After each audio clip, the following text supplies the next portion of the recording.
सावन के महीने में 2 लोटा जल महादेव जी को चढ़ाने के लिए जाओ, तब 3 चीजें अपने अंदर धारण करना। पहले नंबर का तो 2 लोटा जल जब घर से लेकर जाओ तो जरूरी नहीं कि दोनों हाथों में लेकर जाओ, एक लोटे के ऊपर दूसरा लोटा रखकर दूसरा हाथ से अगर कोई काम हो, पल्लू लेना हो या कोई कार्य हो तो कर सकते हो। नहीं तो तुम 2 लोटा हाथ में रख लो और पल्लू डालना ना मैं सिर पे, जरा सिर पे पल्लू। अब वो तुम्हारा लोटा हाथ में, वो बेचारा वो भेरू पल्लू रख, ठीक है, थोड़ा और खींचो ये बाजू का, तो पल्लू वो भेरू ने और खींचा है, ठीक है, ये पल्लू मारा मुंडा में दे दो, अब ठीक है।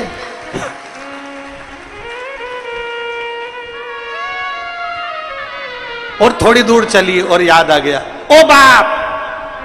इतने में भेरू ने कहा क्या हो गया, क्या हुआ? वो हमारे फूल माला की पन्नी तो ही रह गई, जरा उठाओ उठाओ जरा, ये ले, कमर में खोसी दो, कमर में खोसे दो, कमर में पन्नी। और कैलाश पर्वत पे जाके रहूंगी, भोले को अपना। अब पति भी के अच्छा शंकर हुआ और अच्छा जल हुआ,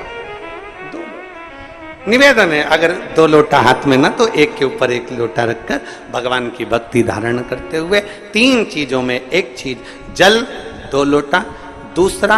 श्री शिवाय नमस्तुभ्यम का जाप पूरे सावन के महीने में से कम 5 दिन ऐसे निकालना कि बेलपत्री के पेड़ की छांव में बैठकर हम श्री शिवाय नमस्तुभ्यम की कम से कम 1 माला जरूर कर ले,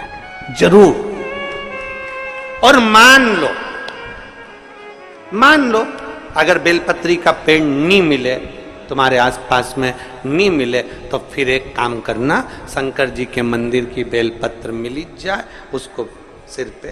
हमारे यहाँ कहते हैं आंवले के वृक्ष का जब आंवला नोमी आती है ना, तो आंवला नोमी आती है और आंवले के पेड़ के नीचे जाकर भोजन नहीं कर सकते, आंवले के वृक्ष के नीचे नहीं जा सकते, तो आंवले के वृक्ष की पत्ती को सिर पे रख के भोजन कर लो, तो कहते हैं कि हजारों अश्वमेध यज्ञ के पुण्य के बराबर, भंडारे के बराबर भोजन प्राप्त हो जाता है।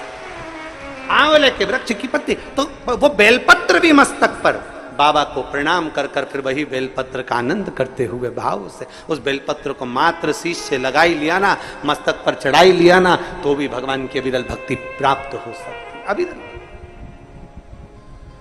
और मान लो बेलपत्र भी ना मिले तो बेलपत्री के वृक्ष की थोड़ी सी मिट्टी अपने मस्तिष्क पर लगाकर मस्तक पर चढ़ाकर भी हम जाप कर सकते हैं। बेलपत्र के वृक्ष की मिट्टी का भी चंदन हम लगा सकते, चंदन। हमने एक बार पहले